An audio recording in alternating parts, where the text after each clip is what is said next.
You can bet in a heartbeat that I make quality videos.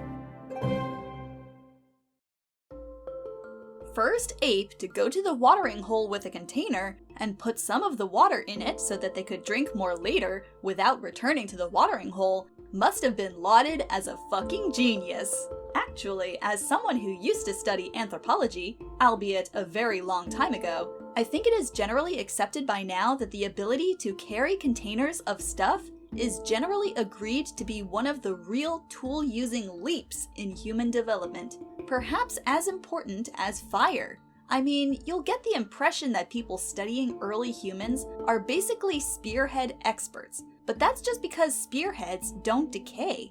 And because for a long time people assumed that hunting was the most important thing, which has a fascinating intersection with implicit bias and sexism and stuff. And yes, I am still bitter at things like 2001 for popularizing the idea that the most important part of human evolution was the ability to bash the shit out of a thing, animal, person, but that's a whole other story. Carrying stuff is huge. If you can put meat in a bag, you can carry more meat.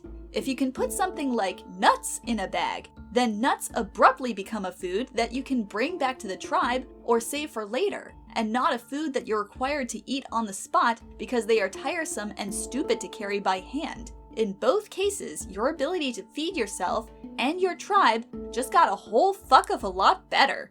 If you can put your baby in a bag, you now have both your hands free to stick a spear into things, pick nuts, fish, dig tasty cicadas out of the ground, etc. Your ability to feed yourself and your tribe just got a whole fuck of a lot better, and so did your ability to defend yourself while you do it.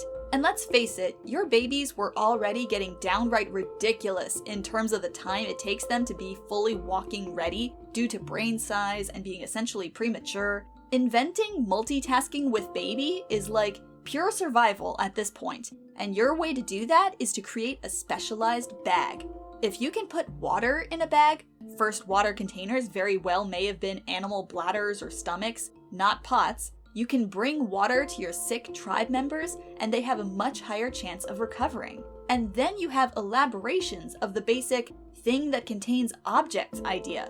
If you make an exceptionally loosely woven bag and put it in the water, you can, on occasion, finesse some fish into it, and then you have delicious fish. If you put yourself in a loose and flexible bag of animal skin, your tribe can operate in the cold better, which changes your entire migration pattern and opens up new environments to you.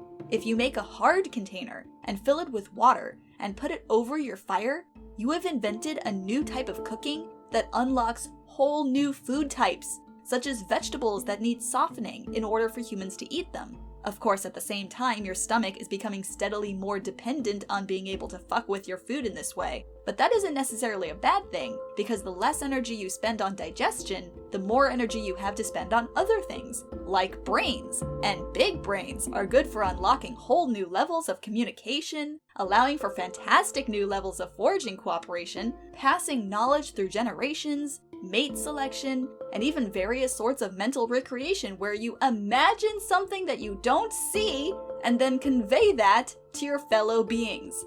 Bags are important, is what I'm saying. Wow, I love civilization. Thanks, it's got pockets.